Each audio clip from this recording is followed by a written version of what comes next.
Subscribe now and press the bell icon. Never miss an update. सुप्रभात प्यारे छात्र और छात्राओं, आज हम उसी चैप्टर को हिंदी सेकंड को आगे बढ़ाते हुए लिंग कलम संज्ञा के विषय में कुछ जानकारी प्राप्त किए थे। आज हम लिंग के विषय में कुछ जानकारियां प्राप्त करेंगे। तो पहले लिंग है क्या, लिंग होता क्या है और लिंग कहते किसे हैं। तो हमारे परिवार में हम हैं, 3-4 बच्चे हैं, माता पिता हैं, बहनें हैं, भाई हैं। माता अलग है, पिता अलग है। पिता आगे पुल्लिंग में, माता आगे स्त्रीलिंग में, बहन स्त्रीलिंग, भाई पुल्लिंग। तो पुल्लिंग और स्त्रीलिंग लिंग हम अपने परिवार को लेकर चल रहे हैं। तो हमारे परिवार में लिंग है। लिंग आप जिस समाज से निर्भर करते हैं, जिस परिवार से निर्भर कर रहे हैं आप, उसमें माता पिता, भाई बहन, चाचा चाची, दादा दादी, आपके चचेरे भाई बहन, ये सभी होते हैं। तो इसके अनुसार हम ले चलते हैं लिंग। लिंग ऐसे लिख दिया है कि लिंग किसे कहते हैं, इनके भेदों को सोदाहरण परिभाषित करना है। सोदाहरण यानी कि उदाहरण सहित, उदाहरण सहित इनके भेदों को भी परिभाषित करना है। लिंग है क्या, तो शब्द के जिस रूप से स्त्री जाति या पुरुष जाति का बोध हो उसे लिंग कहते हैं। हम बता रहे थे कि हमारे परिवार में मेरी माँ है, मेरे पिताजी हैं, मेरे भैया हैं, मेरी दीदी हैं, हम भी हैं। तो ये वो एक लिंग का निर्माण करते हैं वो लोग। पिता आगे पुल्लिंग में, माता स्त्रीलिंग में, भाई पुल्लिंग में, बहन स्त्रीलिंग में। तो शब्द के जिस रूप से स्त्री जाति या पुरुष जाति का बोध हो उसे लिंग कहते हैं। शायद जाहिर हो गई होगी, समझ गए होंगे आप लोग कि लिंग कहते किसे हैं। अब तो हम लोग आगे बढ़ जाते हैं। कौवा है, मैना है, तोता है, या गाय है, बैल है, नौकर है, नौकरानी है, बहुत है। तो ये सब लिंग के ही अंतर्गत आते हैं, लेकिन हम उनके लिंग के आधार पर उनको 2 भागों में बांटते हैं। तो हम अब चलते हैं लिंग के भेद। लिंग के भेद 2 भेद होते हैं, पुल्लिंग और स्त्रीलिंग। पुल्लिंग पुरुष जाति का बोध कराने वाले शब्दों को पुल्लिंग कहते हैं। पुरुष जाति, हम अपने परिवार का जिक्र किया था कि हमारे पिताजी भी हैं, भैया भी हैं, हम भी हैं। तो यह जो पुरुष जाति का बोध हो जाता है वह पुल्लिंग शब्द कहलाता है।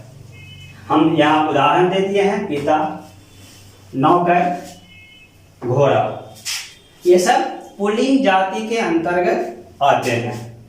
तो पुल्लिंग नौकर, घोड़ा, पिता, भाई, बहुत सारे होते हैं जिसके हम लोग पुल्लिंग के अंतर्गत रख सकते हैं।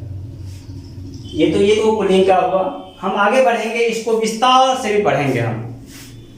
जब आप इस पर अध्ययन करेंगे, इसके बारे में सोचेंगे, तो आप अपनी कोई बुक, जो भी बुक आप पढ़ते हो, किताब पढ़ते हो, उस किताब का भी अध्ययन करेंगे, क्योंकि किताब में भी कुछ विस्तृत बातें दी गई है। विस्तृत जानकारियां आपको किताब के माध्यम से भी मिल जाएगी। हम तो कुछ मेन जो मुख्य बिंदु हैं, मुख्य बिंदुओं को लेकर चलते हैं। छोटा छोटा परिभाषा लिखा देते हैं, बच्चे इसको समझ जाएं, याद हो जाएं, और याद हो जाने के बाद निश्चित रूप से वे समझ जाएंगे कि लिंग होता क्या है, लिंग है क्या। तो लिंग का परिभाषा और पुल्लिंग। चलते हैं स्त्रीलिंग पर। स्त्रीलिंग का परिभाषा मैंने लिखा है यहाँ पर कि स्त्री जाति का बोध कराने वाले शब्दों को स्त्रीलिंग कहते हैं। स्त्रीलिंग मैं आपको अपने परिवार का ही उदाहरण दिया था कि मेरे परिवार में मम्मी भी है, दीदी भी है, दादी माँ भी है। तो ये जो मैंने नाम बताया मम्मी का, दादी का, चाची का, बहन का, या स्त्रीलिंग रूप के अंतर्गत आता है। आप बताएंगे कि सर यहाँ तो आप नौकर लिख दिया, तो मैं इसका भी लिंग बता देता हूँ। इस नौकर का नौकरानी, घोड़ा लिखे हैं तो घोड़ी लिख सकते हैं आप। एक असर गाय, बैल, मोर, मोरनी, ये सब जब जब हम थोड़ा सा अध्ययन करेंगे, किताब के माध्यम से भी अध्ययन करेंगे, हम जो कुछ कर रहे हैं उसके माध्यम से भी आप अध्ययन करेंगे, तो ये सब जानकारी आपको मिल जाएगी। तो हम अभी माता, नौकरानी, घोड़ी, मैं इसी का पुल्लिंग और स्त्रीलिंग बताया यहाँ पर। नौकर का नौकरानी, पिता का माता, घोड़ा का घोड़ी। तो ये पुल्लिंग और स्त्रीलिंग लिंग।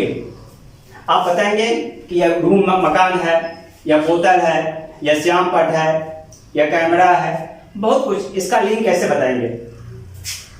तो लिंग के बहुत सारे नियम होते हैं। खिड़कियां, लड़कियां, ई जो लगा होता है, ई उस पर भी निर्भर करता है। हम कोई वाक्य बनाते हैं तो वाक्य पर भी पता चल जाता है कि यह पुरुष है या स्त्री है। जैसे हम बता देते हैं कि वह खेलती है, वह खेलती है, ती न कि वह खेलता है। वह जब खेलता होगा तो वह जब भी आएगा वह पुरुष के लिए आएगा, और वह खेलती है, वह खेलती है जब यह आएगा तो यह स्त्रीलिंग के लिए होगा। तो हम लोग उस वाक्य पर भी निर्भर करते हैं कि वाक्य हम क्या बोल रहे हैं, और वाक्य बोलने के क्रम में ही आप समझ जाएंगे कि यह पुल्लिंग है या स्त्रीलिंग है, या पुरुष जाति का ज्ञान कराता है, या पुरुष जाति का बोध कराता है, या स्त्रीलिंग जाति का बोध कराता है। तो ऐसी बहुत सी वाक्य हैं जिसको हम बोल करके अंतर स्पष्ट कर लेंगे कि यह पुरुष है या स्त्री है। हम पुरुष को नर के रूप में भी जानते हैं और स्त्री को मादा के रूप में भी जानते हैं, नर और मादा। तो अभी हम लिंग के बारे में थोड़ी सी जानकारी आपको दिए हैं। पुनः इसको एक बार पुनरावृत्ति कर लेते हैं। शब्द के जिस रूप से स्त्री जाति या पुरुष जाति का बोध हो, स्त्री जाति या पुरुष जाति का, उसे लिंग कहते हैं। लिंग के दो भेद होते हैं, पहला पुल्लिंग और दूसरा स्त्रीलिंग।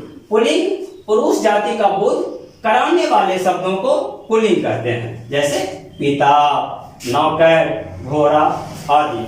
उसी का दूसरा जो भेद होता है वह स्त्रीलिंग है।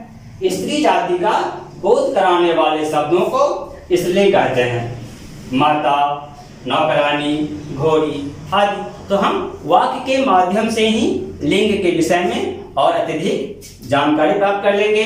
किताब आपके पास होगी, आप किताब का भी अध्ययन करेंगे तो ढेर सारी बातों की जानकारी आपको मिल जाएगी।